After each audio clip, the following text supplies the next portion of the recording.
महाराष्ट्र में सरकार बनाने की कवायद तेज हो गई है। ऐसे में किस ओर रहेगा बीजेपी का रुझान, किस ओर गठबंधन की लिए हाथ बढ़ता दिखेगा बीजेपी का, इसी मुद्दे पर बात करने के लिए मेरे साथ हैं बीजेपी के national spokes person Vijay Shankar Shastri साहब। सर, जानना चाहूंगी आपसे, जिस तरीके से बीजेपी की अच्छी बढ़त दिखी है, महाराष्ट्र में 122 प्लस सीटें आई हैं, लेकिन ऐसे में किस ओर आपका रुझान रहेगा गठबंधन के लिए, एनसीपी की ओर या शिवसेना की ओर? देखिए, सच्चाई ये है कि हम लोगों को ऐतिहासिक जीत मिली है महाराष्ट्र में,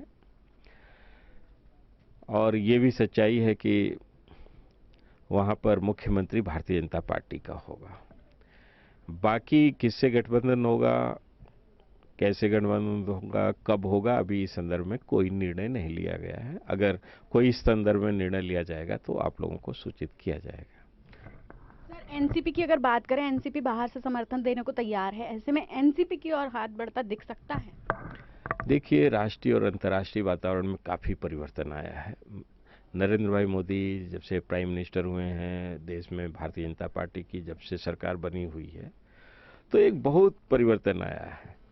जहाँ कभी हम लोग अन्य पार्टी, अन्य दलों के लिए अछूत होते थे, अब वो बाहर से और बगैर शर्त समर्थन देने की बात कर रहे हैं। हम सबका स्वागत करते हैं, पर अभी इस संदर्भ में कोई निर्णय नहीं हुआ है। अगर इस संदर्भ में कोई निर्णय होगा तो आप लोगों को बताया जाएगा। अगर बात की जाए शिवसेना की, तो सीटों की बात को लेकर विवाद आया था दोनों पार्टियों में, लेकिन ऐसे में अगर बीजेपी और शिवसेना के बीच में सीएम पद की होड़ लगती है तो क्या उस पर कोई समझौता होगा?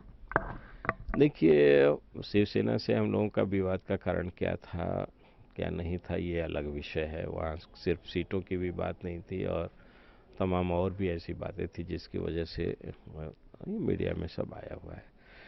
पर आज हकीकत ये है कि हम लोग महाराष्ट्र की जनता के हित को देखते हुए वहाँ कोई ऐसा जरूर चेहरा देना चाहते हैं जो महाराष्ट्र के हित के लिए, हक के लिए हो।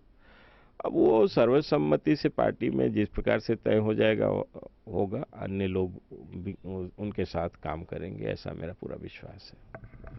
तो ये थे विजय शंकर शास्त्री साहब, जिनका साफ तौर पर कहना कि कहीं ना कहीं सर्वसम्मति से फैसला लिया जाएगा, और साथ ही साथ ये जरूर देखने वाली बात होगी कि क्या शिवसेना और बीजेपी में आई दरार दोबारा से जुड़ पाएगी। कैमरा पर्सन अंकित कौशिक के साथ दीप किरण चौहान, मुंसिफ टीवी, दिल्ली।